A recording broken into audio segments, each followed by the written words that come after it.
মালিক ইবনে দিনার রহমতুল্লাহি আলাই, এই মালিক ইবনে দিনার রহমতুল্লাহি আলাইহির জমানার একটা ঘটনা। মালিক ইবনে দিনার রহমতুল্লাহি আলাইহির জমানার ভিতরে দুইজন মুশরিক ভাই ছিলেন। এই দুইজন মুশরিক সব সময় লাত মানাত উজ্জাত মূর্তির ইবাদত করত, আগুনের পূজা করত। একদিন ছোট ভাই বড় ভাইকে বলল, ভাইজান আপনি তো 73 বছর পর্যন্ত আগুনের পূজা করছেন, আমি তো 35 বছর পর্যন্ত আগুনের পূজা করছি, একটু পরীক্ষা করে দেখি আগুন আমাদের সঙ্গে সদাচরণ করে কিনা। কারণ আমরা তো জানি মনিবের যারা গোলাম হয় বিপদে পড়লে মনিব তাদের সদাচরণ করে।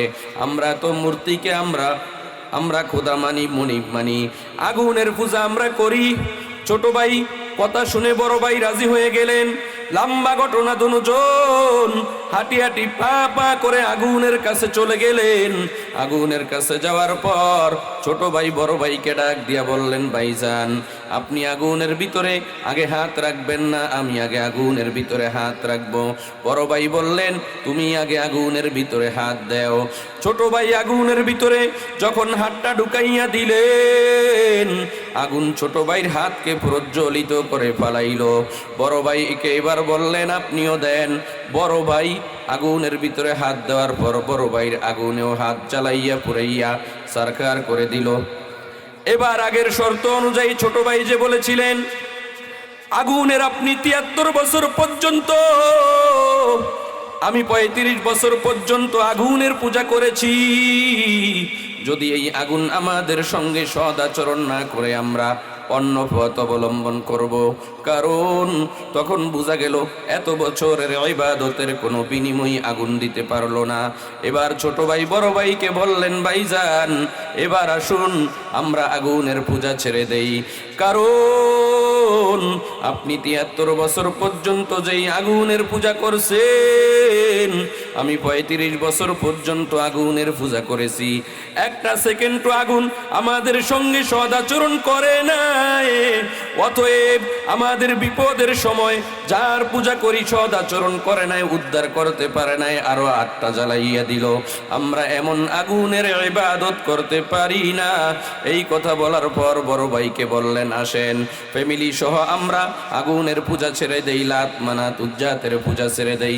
হাঁটি হাঁটি পা পা করে যাইতে যাইতে এলাকার গণ্যমান্য মুরব্বী একজনকে জিজ্ঞেস করলেন, ও মুরব্বী এই ঘটনা কি করা যায়? মুরব্বী বললেন, তোমরা মালিক ইবনে দিনারের কাছে চলে যাও। দুই মুশরিক ভাই বললেন, মালিক ইবনে দিনার তো আমাদের ধর্মের লোক না, ও তো এক আল্লাহকে বিশ্বাস করে। এবার মুরব্বী বললেন, মালিক ইবনে দিনার যদিও এক আল্লাহর উপরে বিশ্বাস স্থাপনকারী, কিন্তু সে সৎ লোক, তার কাছে যখন যাইবা সে সঠিক পরামর্শ দিবে। মুসলমান আপনারা সকলেই জানেন, মক্কার কাফের মুশরিকরা পয়গম্বরকে নবী মানে নাই, আল্লাহকে আল্লাহ মানে নাই, কিন্তু তারপরেও পয়গম্বরকে সত্যবাদী আল আমিন উপাধি দিয়েছে কি দেয় নাই? আমানতদার উপাধি দিয়েছে। মুরব্বী বললেন, মালিক ইবনে দিনার এত বড় একজন ভালো মানুষ, তোমাদেরকে সঠিক পরামর্শ ছাড়া খারাপ কোনো পরামর্শ দিবে না, কুবুদ্ধি কুপরামর্শ দিবে না। হাঁটি হাঁটি পা পা করে মুরব্বীর পরামর্শ অনুযায়ী মালিক ইবনে দিনারের কাছে চলে গেলেন। মালিক ইবনে দিনারের কাছে যাওয়ার পর দেখতেছেন মালিক ইবনে দিনার তার সাথীদেরকে নিয়ে, তার কওমদেরকে নিয়ে ভাষণ দিচ্ছেন। আমরা এখানে যেমন আপনাদের সামনে বয়ান করতেছি, মালিক ইবনে দিনার হাজার হাজার মানুষের সামনে বয়ান করতেছেন। মালিক ইবনে দিনারের খাদেম ইশারা দিয়ে বসাইয়া দিলেন, তোমরা একটু ওয়েট করো। মালিক ইবনে দিনার প্রোগ্রাম কনফারেন্স শেষ করার পর তোমাদের সঙ্গে সময় দিবেন, কথা বলবেন স্পেশাল কামরার ভিতরে। তারা 10-15 মিনিট ওয়েট করলেন। এদিক থেকে মালিক ইবনে দিনার কনফারেন্স শেষ করার পর রুমে চলে আসলেন। রুমের ভিতরে যাওয়ার পর বললেন, তোমরা কি জন্য আমার কাছে আসছো? মুশরিক দুই ভাই বললেন, ও আল্লাহর ওলি, আমরা এই কারণে আমার ভাই 73 বছর পর্যন্ত আগুনের পূজা করত, মূর্তি পূজা করত। আমি 35 বছর পর্যন্ত আগুনের আর মূর্তি পূজা করতাম। আমার ভাই আর আমার মধ্যে কথার ডিসকাস হয় এই বিষয়, সমস্ত ঘটনা খুলে বললেন। আমার ভাই 73 বছর পর্যন্ত আগুনের পূজা করার পরেও, আমি 35 বছর পরে আগুনের পূজা করার পরেও যেই আগুন আমাদের সঙ্গে সৎ আচরণ করে নাই, আমরা দোনো ভাই পরামর্শ অনুযায়ী পরামর্শ ক্রমে সিদ্ধান্ত নিলাম আমরা আমাদের কিবলা, আমাদের পথ চেঞ্জ করব। এবার মালিক ইবনে দিনার রহমতুল্লাহি আলাইহি বলেন, তোমরা আগুনের পূজা 73 বছর করেছো, তুমি 35 বছর করেছো। আগুন তোমাদের সঙ্গে সদাচরণ করে নাই, অথচ তোমরা কি জানো আমি মালিক ইবনে দিনার এমন আল্লাহর ইবাদত করি 73 বছর, কেন 73,000 বছর নাফরমানি করার পরেও, 73 লক্ষ বছর নাফরমানি করার পরেও, 35 বছর কেন 35,000 বছর পরেও নাফরমানি করার পরেও কোন বান্দা যদি কালেমা লা ইলাহা ইল্লাল্লাহ পড়ে, কালেমা শাহাদাত পাঠ করে, উযু বানাইয়া মসজিদে যাইয়া 2 রাকাত নামাজ পড়ে, 2 হাত মালিকের কাছে এইভাবে উত্তরণ করে আল্লাহর কাছে যদি ক্ষমা চায়, 73,000 বছর নয়, 35,000 বছর নয়, এর চাইতে বেশিও যদি বছর মালিকের সামনে নাফরমানি করে আর মাত্র 2 রাকাত নামাজ পড়ে আমার আল্লাহর কাছে ক্ষমা চায়, মুহূর্তের ভিতরে আল্লাহ তাআলা তার পিছনের সমস্ত গুনাহ মাফ করে দেয়। ও মুসলমান, কেমন মালিকের বান্দা, কেমন আল্লাহর বান্দা, কেমন পয়গম্বরের উম্মত, ওই আল্লাহকে চিনলাম না। সূরা তাহরিমের 6 নম্বর আয়াতের ভিতরে আল্লাহ বলেন, ইয়া আইয়ুহাল্লাযীনা আমানু তুবু ইলাল্লাহ তাওবাতান নাসুহা। ও আমার বান্দা বান্দিরা, তোমরা গুনাহ করে নিজের নফসের উপরে জুলুম করে পালাইছো, আয় আয় আমি আল্লাহর রহমতের কাছে আয়, আমি আল্লাহর দরবারে আয়, আমি আল্লাহর কাছে কাটি তওবা কর, আমি আল্লাহ তোমাদের জীবনের সমস্ত গুনাহ মাফ করে দিব। শুধু তাই নয়, আল্লাহ বলেন, আসা রব্বুকুম আইয়ুকাফিরু আনকুম সাইয়্যাতিকুম ওয়া ইউদখিলাকুম জান্নাতিন তাজরি মিন তাহতিহাল আনহার। গুনাহ শুধু মাফ করব না, তোর নামটা জান্নাতের খাতায় লিপিবদ্ধ করে দিব। এমন জান্নাত, যেই জান্নাতের পাদদেশে, যেই জান্নাতের তলে নহর প্রবাহিত। সময় কম, লম্বা ঘটনা, 4 প্রকারের নহর জান্নাতের ভিতরে তলে প্রবাহিত থাকবে। বলতেছিলাম মালিক ইবনে দিনারকে, মালিক ইবনে দিনার যখন 2 মুশরিক ভাইকে বললেন 73 বছর নয়, 35 বছর নয়, 73,000 বছর নাফরমানি করার পরেও আমার আল্লাহর উপরে ঈমান আনলে, নেক আমল করলে, তওবা করলে মুহূর্তের ভিতরে আল্লাহ তাআলা মাফ করে দেয়। এবার ছোট ভাই বড় ভাইকে বললেন, ভাইজান এবার চলেন বাসায় যাই, বাসায় যাইয়া পরিবার নিয়ে এসে মুসলমান হয়ে যাই। হেদায়েত যদি কপালে না থাকে, ও মুসলমান সমাজে একটা কথা আছে, কপালে যদি বাইডা দেয় হাইডা পড়ে, হেদায়েত যদি কপালে না থাকে তাহলে কিচ্ছু করার নাই। আল্লাহ বলেন, মাইয়াহদিল্লাহু ফাহুয়াল মুহতাদ। আল্লাহ যাকে হেদায়েতের মালা পরান তাকে কে আছে গোমরা করার? ওমাইয়ুদলিল ফালান তাজিদ লাহু ওয়ালিয়াম মুরশিদা। আর আল্লাহ যাকে গোমরা করেন কে আছে হেদায়েত দেওয়ার? ছোট ভাইয়ের কথা শুনে বড় ভাই বললেন, ও ভাই আমি কালেমা পড়ে মুসলমান হইতে পারবো না, কারণ 73 বছর পর্যন্ত আমি মূর্তির পূজা করেছি, আগুনের পূজা করেছি। এখন যদি আমি কালেমা পড়ি, এখন যদি আমি এক আল্লাহর উপরে ঈমান আনি, আমি যদি এখন মুহাম্মাদুর রাসূলুল্লাহকে নবী হিসাবে গ্রহণ করি, আমার এলাকার মানুষ আমাকে নিয়ে বাজে কথা বলবে। এই অজুহাত দিয়ে তার বড় ভাই হেদায়েত থেকে সরে গেল। ছোট ভাই বললেন, ভাইজান যেমনি হোক আমার ঈমান আনা লাগবে, কারণ দুনিয়ার জীবন জীবন যেই কোনো টাইমে শেষ হয়ে যাবে, যেই কোনো মুহূর্তে শেষ হয়ে যাবে। আখিরাতের এমন জীবন যেই জীবনের শুরু আছে শেষ নাই। দুনিয়াতে যত কষ্টই থাকেন একদিন না একদিন কষ্ট দূর হয়ে যাবে। আখিরাতে যদি আপনি কষ্টের ভিতরে পড়েন, জাহান্নামের আসামি যদি হয়ে যান, ওই কষ্টের শুরু আছে আর কোনো শেষ নাই। ছোট ভাই এবার বাসায় চলে গেলেন পরিবার নিয়ে এসে মালিক ইবনে দিনারের কাছে হাতে হাত রেখে কালেমা পড়ে ইসলাম ধর্ম গ্রহণ করলেন। এবার ছোট ভাই চলে যাবেন পরিবার নিয়ে জঙ্গলার ভিতরে। মালিক ইবনে দিনার বলতেছেন, একটু দাঁড়াও যুবক, আমার মুরিদদের থেকে একটু তোমাদের জন্য টাকা পয়সা উত্তোলন করে দেই।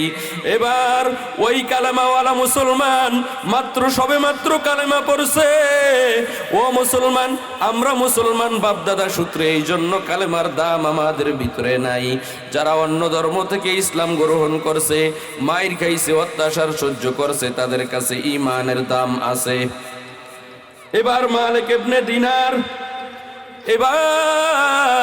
মালিক ইবনে দিনার রহমতুল্লাহি আলাইহিকে মুশরিক ওই লোকটা বললেন, হুজুর আমি এমন আল্লাহর উপরে ঈমান আনছি যেই আল্লাহ আমার রিজিকের ব্যবস্থা করে দিতে পারে। আপনি আপনার মুরিদদের থেকে কিচ্ছু নিয়ে আমাদেরকে দেওয়া লাগবে না। এই কথা বলে হুজুর থেকে বিদায় নিয়া মালিক ইবনে দিনার রহমতুল্লাহি আলাইহির থেকে বিদায় নিয়া মুশরিক যুবকটা হাঁটি হাঁটি পা পা করে পাশের একটা জঙ্গলায় চলে গেলেন।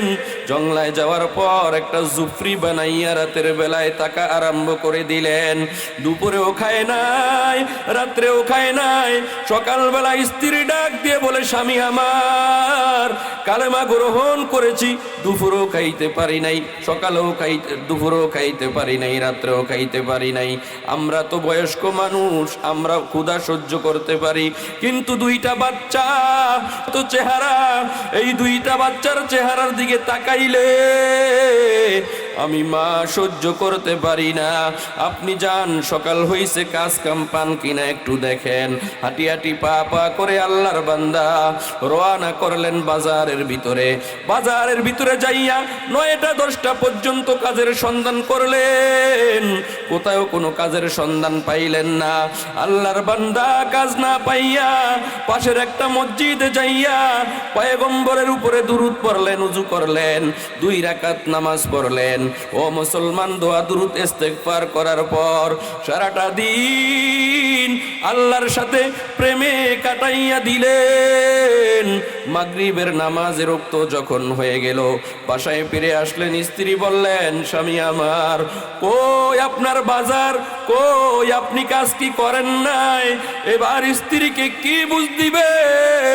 আল্লাহর বান্দা বললেন, স্বামী স্ত্রী একটু ধৈর্য ধারণ করো, আমরা যদি অধৈর্য হয়ে যাই বাচ্চারা কি করবে?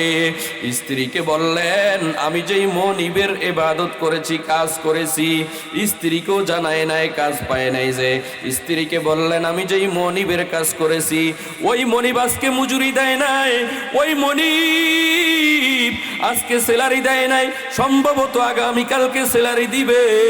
আগামীকালকে সকালেও আবার বাজারে গেছে। 1.5-2 ঘন্টা চেষ্টা করার পরে কোথাও কোনো কাজের সন্ধান মিল করতে পারে নাই। আবারও একই দিনের মতো আমল। ও মুসলমান, মাগরিবের পর বাসায় ফেরার পর স্ত্রী স্বামীর গলায় জড়াইয়া দিয়ে বলে, স্বামী আমার 2টা বাচ্চার চেহারার দিকে তাকান, বাচ্চার মলিন চেহারার দিকে তাকাইলে আমি মার কলিজা থরথর করে কাঁপে, সহ্য করতে পারি না। এই বাচ্চা 2টারে কি বুঝ দিবেন?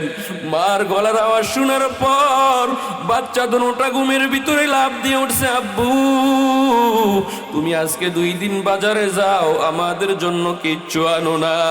এবার স্ত্রীকে বললেন, বাচ্চাদের কান্না থামানো যায় না, একটা পাতিল লাও, পাতিলের ভিতরে কিছু নেও, কিছু নিয়া দুলাবালু নিয়া লাড়ো, আমার সন্তানেরা যেন বোঝে কিছু পাকানো হচ্ছে। এর পাকে এতক্ষণ পর্যন্ত লাড়বা, হঠাৎ বাচ্চারা ঘুমিয়ে যাবে, দেখবা তারপরে বাচ্চারা ঘুমিয়ে যাবে, আর সমস্যা হবে না।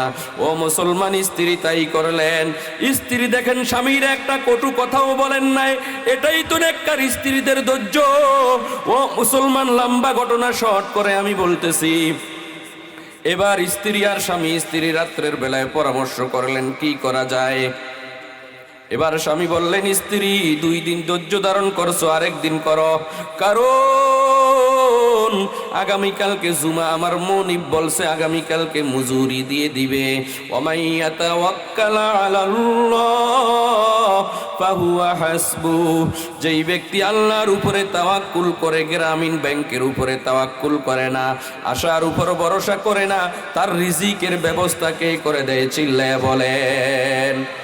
স্ত্রীকে সান্ত্বনা দেওয়ার পর স্বামী সকাল বেলায় ফজরের পর হাঁটি হাঁটি পা পা করে চলে গেলেন বাজারে। স্ত্রীকে বললেন, স্ত্রী আজকে মালিক 100% মজুরি দিবে, তোমার কোনো টেনশন করা লাগবে না, টেনশনে ঘুমাও। স্বামী বাজারে যাওয়ার পর আজকেও কোনো কাজ পায় নাই। এবার শুক্রবার ওদিক থেকে মসজিদে আল্লাহু আকবার আল্লাহু আকবার মুয়াজ্জিন আজান দিয়ে দিছে। মুয়াজ্জিনের আজান শুনে মসজিদে চলে গেছে। 4 রাকাত মুসলমান নামাজ পড়ার পর, দোয়া দুরূদ পাঠ করার পর আল্লাহর কাছে কান্নাকাটি করেছে। কারণ শুক্রবারে 3টা দিন এমন আছে যেই টাইমে বান্দা যদি আল্লাহর কাছে চায়, আমার আল্লাহ বান্দাকে খালি হাতে ফিরে দেয় না। দোয়া করলেন, জুমার নামাজ আদায় করলেন। জুমার নামাজের পর সামান্য সময় ক্লান্তি লাগলো, একটু ঘুমাইয়া গেলেন। আসরের রক্তে জাগ্রত হইয়া আসরের নামাজ পড়লেন। আসরের নামাজ থেকে মাগরিবের নামাজের আগ পর্যন্ত শুক্রবার দিন এই টাইমটা অনেক গুরুত্বপূর্ণ একটা টাইম, দোয়া কবুলের টাইম। পয়গম্বর হাদিসের ভিতরে বলেন, আমার উম্মত আসরের নামাজের পর শুক্রবার যদি কেউ আল্লাহুম্মা সাল্লি আলা মুহাম্মাদিন নবিয়্যিল উম্মিয়্যি ওয়া আলা আলিহি ওয়া সাল্লিম তাসলিমা, এই দোয়াটা পাঠ করতে পারো, আমার আল্লাহ বিগত দিনের 80 বছরের সগীরা গুনাহ মাফ করে দিবে। ওই লোকটা এই দোয়াটা 80 বার পাঠ করার পর আল্লাহর কাছে দোয়া 2 হাত তুলে বললেন, আল্লাহ আমি আমার স্ত্রী নতুন মুসলমান হইলাম, নতুন কালেমা পড়ে তোমাকে রব হিসাবে স্বীকৃতি দান করলাম। আয় আল্লাহ, আমার জীবনের প্রথম 35 বছরের উপরে তুমি এতটুক নাখোশ হইয়া মনে হয় আমার রিজিকের সন্ধান দাও না রে আল্লাহ। ও আল্লাহ, যেহেতু কালেমা পড়েছি, এখন তো তুমি ছাড়া আমার আর কোনো ইলাহ নাই, তুমি ছাড়া আর আমি কাউকে রিজিক দাতা মানি না, তুমি ছাড়া আমি আর কাউকে হায়াত দাতা মানি না, তুমি ছাড়া আর কাউকে আমি স্রষ্টা হিসাবে মানি না রে আল্লাহ। আয় আল্লাহ, 3টা দিন আমি উপাস, আমার স্ত্রীও উপাস, মহিলা মানুষ, আর কতদিন ধৈর্য ধারণ করবে আল্লাহ? পেটের ক্ষুধার যন্ত্রণায় আমার বাচ্চারা ছটফট করে। আল্লাহ, আয় আল্লাহ, তুমি রিজিকের ব্যবস্থা করে দাও। আল্লাহ তাআলা বলেন, উদউনি আস্তাজিব লাকুম, বান্দা তোরা আমাকে ডাক, আমি তোমাদের ডাকে সঙ্গে সঙ্গে সাড়া দিয়ে দিব। প্রত্যেকদিন আল্লাহ তাআলা শেষ রাত্রে প্রথম আকাশে এসে আমাকে আপনাকে ডাকতেছেন, আলা মিন মুস্তাগফিরিন ফাগফিরলা, কে আছো গুনাহ করেছো, আমি আল্লাহর কাছে গুনার জন্য ক্ষমা চাও, আমি আল্লাহ তোমাকে ক্ষমা করে দিব। আলা মিন মুস্তারজিকিন ফারজুকাহু, কে আছো রিজিকের অভাব, চাকরির অভাব, যার যেই অভাব আমি আল্লাহর কাছে চাও, আমি আল্লাহ দান করে দিব। আলা মিন মুবতালান ফাওয়াফিয়াহু ফি, কে আছো আমি বিপদ আপদে অসুস্থতায় আছো, আমি আল্লাহর কাছে চাও, আমি আল্লাহ তাআলা তোমাকে বিপদ থেকে উদ্ধার করব। ওই আল্লাহর বান্দা মালিকের দরবারে যখন হাত তুলে ডাকাডাকি করা আরম্ভ করে দিলেন, ওয়াইদা সাআলাকা ইবাদি আন্নি ফাইন্নি করিব, ওই বান্দা গায়েব থেকে আওয়াজ এরে আমার বান্দা আর কান্না করা লাগবে না, যাও বাসায় চলে যাও, আমি আল্লাহ রিজিকের ব্যবস্থা করে দিব। কিন্তু মুসলমান 3 দিনের উপাস, যতই গায়েব থেকে আওয়াজ শুনো, মনের ভিতরে কোনো সান্ত্বনা দিতে পারতেছে না। এখন যদি বাসায় যাই 3 দিন, তাছাড়াও আজকে তো আমার স্ত্রী সন্তানদেরকে বললাম 100% আমি আজকে একটা কিচ্ছু নিয়ে আসবো, এখন কি জবাব দিব? ও মুসলমান, মাগরিবের নামাজ আদায় করার পর মনটা খুব খারাপ। ও মুসলমান, হঠাৎ মাথার ভিতরে একটা বুদ্ধি আসলো, একটা ব্যাগ নিলেন, ব্যাগের ভিতরে কয়টা বালি নিলেন, ধুলাবালি নিলেন। ধুলাবালি নেওয়ার পর মনে মনে ভাবতেছেন আজকে মিথ্যা কথা বলা ছাড়া কোনো উপায় নাই। এবার আল্লাহর বান্দা মনে মনে ভাবেন, স্ত্রী যদি জিজ্ঞেস করে কি আনছো, এই ব্যাগটা স্ত্রীর হাতে ধরাইয়া দিব। ও মুসলমান, এইভাবে ব্যাগটা নিয়ে যখন হাঁটি হাঁটি পা পা করে সামনের দিকে রওয়ানা, দরজার কাছে যাওয়ার পর বাসার দেখতেছেন কেমন কেমন জানি মনে হয়, দরজার থেকে গেরান আর গেরান। ওই আল্লাহর বান্দার ভিতরে আল্লাহর উপরে তাওয়াক্কুল চলে আসলো। ও মুসলমান, দরজায় নক করলেন, ঘরের থেকে স্ত্রী দরজা খুলে দিলেন। স্ত্রীকে বললেন তুমি তাড়াতাড়ি চলে যাও। স্ত্রী চলে গেলেন। ওই যে ব্যাগটা দরজার এক কিনারায় গুজাইয়া রাখলেন। গুজাইয়া রাখার পর চোখের দিকে তাকায় দেখে পরিপাটি।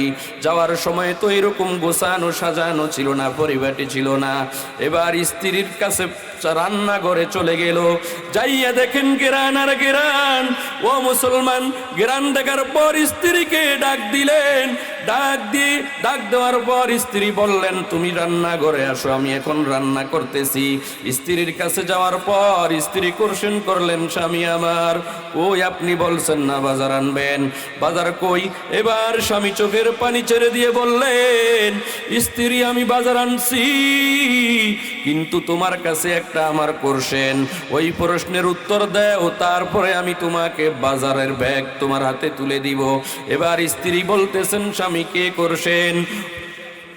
এবার স্বামী বললেন আমার ঘর এমন পরিপাটি কেমন, তুমি গোশত চুলায় রান্না করতেছো, কোথার থেকে মাছও দেখা যায়, চালও দেখা যায়, আটাও দেখা যায়, বিভিন্ন রং বিরঙ্গের বিভিন্ন আইটেমের খাদ্য দেখা যায়, এগুলা কোথার থেকে পাইছো? স্ত্রী বললেন স্বামী আমার আপনি মাইন্ড করিয়েন না, আজকে এমন একটা ঘটনা ঘটে গিয়েছে আপনি শুনলে অবাক হয়ে যাবেন। এবার স্বামীর মনের ভিতরে কৌতূহল জাগলো, কি ঘটনা? এবার স্ত্রীকে বললেন ও স্ত্রী আমার কি ঘটনা ঘটেছে? স্ত্রী বললেন স্বামী আমার আপনি যখন বাজারে চলে গেলেন আসরের নামাজের পর এক দুইজন ফেরেশতা চলে আসলো, সাদা দবদবে দুইজন লোক চলে আসলো। ওই দুইজন লোক এসে দরজায় নক করলো। দরজায় নক করার পর আমি দরজা খুলে দিলাম, দেখি অপরিচিত দুইজন লোক। আমি সাইডে গেলাম, হঠাৎ ওই দুইজন লোক ডাক দিলেন, এরে আল্লাহর বান্দি তুমি যাইও না, আমাদের সঙ্গে একটু কথা বলো। এবার আল্লাহর বান্দি ওই চার স্বামীকে বললেন, যখন বললে কথা বললো, ওই দুইজন লোক হাতটা বের করলেন। হাতটা বের করার পর দেখলাম একটা পেয়ালা, পেয়ালার উপর স্বর্ণের একটা রুমাল।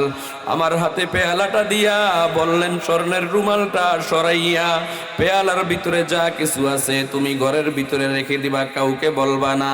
তোমার স্বামীকে যদি বলো তাহলে বলতে পারো, দুনিয়ার আর কাউকে বলবা না। এবার আল্লাহর বান্দি পেয়ালাগুলা নিয়ে ঘরের ভিতরে যাইয়া দেখেন হীরা মণি মুক্তা জহরত অনেক ধরনের আশ্চর্যজনক রৌনাশজনক অনেক স্বর্ণ অলংকার দেখা যায়। আল্লাহর বান্দির বুঝতে আর বাকি নয়, এরা দুইজন মানুষ নয়, এরা দুইজন অবশ্যই আল্লাহর প্রেরিত ফেরেশতা। এবার আল্লাহর বান্দি সন্তান যখন কান্নাকাটি আরম্ভ করে দিল, আল্লাহর বান্দি এই পেয়ালাটা নিয়ে স্বর্ণকারের দোকানে চলে গেল। ও মুসলমান, আমাদের সমাজে কিছু দেখবেন চিকন বুদ্ধির লোক আছে না নাই? স্বর্ণকার দেখা মাত্র বললেন, এরে বোন, এরে মা, এই স্বর্ণ দেখার পর তুমি কেন আনছো? ওই মহিলাটা বললেন, স্বর্ণ কিচ্ছু বিক্রি করে আমার বাচ্চাদের জন্য খাবার নিব। ওই স্বর্ণকারের দোকান বললেন, বোন, এই স্বর্ণ পুরাটা কেন কিচ্ছু কিনার মতো? এই বাজারের ভিতরে কোনো স্বর্ণকারের ক্ষমতা নাই, সবাই একত্র হয়েও কিনতে পারবে না। এবার আল্লাহর বান্দি আরো আশ্চর্য হয়ে গেলেন, বললেন, কিভাবে বুঝলেন? বললে, তোমার স্বর্ণের ক্যাটাগরি দেখি বুঝলাম এটা দুনিয়ার কোনো স্বর্ণ নয়, নিশ্চয়ই এটা মালিকের পক্ষ থেকে কোনো একটা বিষয় লুকায়িত আছে। তুমি ঘটনা বলো, এই পেয়ালার পিছনের রহস্য কি? এবার স্বর্ণকারের কথা শুনে আল্লাহর বান্দি বলতে চায় না, চাপাচাপি করার পর হঠাৎ বলে দিলেন। আল্লাহর বান্দি বললেন, কি বলো? আমার আল্লাহ, আমরা কার ইবাদত করি? 360টা মূর্তির ইবাদত করি, আগুনের পূজা করি, লাত মানাত উজ্জাতের পূজা করি, ইবাদত করি। কখনোই তো আমাদের সঙ্গে এরা সৎ আচরণ করে না, এমন আল্লাহর ইবাদত ছেড়ে এত বছর আমি স্বর্ণকার হিসাবে রয়ে গেলাম। ওই বান্দিকে বলতেছেন, তোমার সমস্ত ঘটনাটা খুলে বলো, সময় কম। সমস্ত ঘটনাটা খুলে বলার পর এবার স্বর্ণকার বললেন, এর বান্দি, ও আম্মা জান, আমাকে কালেমা পড়াইয়া ওই মাওলার পাগলের রশিটা আমার হাতে দিয়ে দাও, কারণ এতদিন আমি ভুল পথে ছিলাম। আল্লাহর বান্দি বলেন, উজু করে আসেন। স্বর্ণকার উজু করে আসার পর কালেমায়ে তৈয়্যিবা, কালেমায়ে শাহাদাত 5 কালেমা পড়াইয়া, তওবা করাইয়া, কালেমা পড়াইয়া মুসলমান বানাইয়া দিলেন। মুসলমান সুবহানাল্লাহ বলেন। স্বর্ণকার মুসলমান হইয়া গেলেন। এবার স্বর্ণকার বললেন, ও আল্লাহর বান্দি, এই স্বর্ণ নিয়ে তুমি বাসায় চলে যাও, রূপা কিছু দাও, আমি তোমাকে টাকা দিয়ে দেই, কারণ এই রাজ্যের রাজার এই স্বর্ণ কিনার ক্ষমতা নাই। স্বর্ণগুলি দিয়ে দিলেন, রূপা কিচ্ছু দিলেন, টাকা দিয়ে দিলেন, 1 বছরের বাজার করে দিলেন। ওই মহিলাটাকে বললেন, আবার যখন তোমার বাজার 1 বছর শেষ হয়ে যাবে আমার কাছে আসবা অথবা টেলিফোন করবা, আমি বাসায় বাজার পাঠাইয়া দিব। আল্লাহর বান্দি বাসায় বাজার নিয়ে গেলেন। এই সমস্ত ঘটনাটা তার স্বামীকে বলার পর স্বামীর তখন মনে হইয়া গেল, আরে আল্লাহই তো বলেছেন, ওয়ামাই ইয়াতাওয়াক্কাল আলাল্লাহ ফাহুয়া হাসবু, যে আল্লাহর উপরে ভরসা রাখি, ঈমান রাখে, আল্লাহই তার জন্য যথেষ্ট। আমরা মুসলমান আজকে ভরসা রাখছি নদীতে গেলেই মাছ পাবো, মসজিদে আমাদের দখল নাই। মুয়াজ্জিন আল্লাহু আকবার বলে আজান দেয়, ওই মালিকের কাছে না চাইয়া আমরা খনকারের কাছে যাই, হুজুর একটা তাবিজ দেন। দুনিয়ার খনকার, দুনিয়ার কোনো আলেম, দুনিয়ার মুহাদ্দিস মুফতি, দুনিয়ার কোনো বক্তা পীর সাহেবের যদি নদীতে মাছ দেওয়ার ক্ষমতা থাকতো, তাহলে এই দেশের সমস্ত হুজুরেরা একটা একটা নৌকা বানাইয়া নদীতে পাঠাইয়া দিলেই তো ইনকাম বেড়ে যেত। সেখানেও যাইবেন, কিন্তু মূল জায়গা হচ্ছে মুসলমানদের মসজিদ। মূল জায়গা কোথায়? মুসলমানদের মসজিদ। মসজিদে যাইয়া আল্লাহর কাছে বলবেন, শেষ রাত্রে উঠে আমার আল্লাহর কাছে চাইবেন। আল্লাহর কাছে চাইলে আল্লাহ ব্যবস্থা করে দিবেন। চাওয়ার মতো যদি চাইতে জানেন, আল্লাহ আপনাকে আমাকে খালি হাতে ফিরাইয়া দিবে না। পাগল মন আমার তুমি কারলা গিয়া করলা রে বাড়িঘর, পাগল মন আমার তুমি কারলা গিয়া করলা রে বাড়িঘর। উপর তলায় বাতি জ্বলে, উপর তলায় বাতি জ্বলে, নিস্তলাতে অন্ধকার তুমি কারলা গিয়া করলা রে বাড়িঘর। দুদিনেরই রং তামাশা, আরো যত স্বপ্ন আশা, সব আয়োজন বৃথা যাবে, সব আয়োজন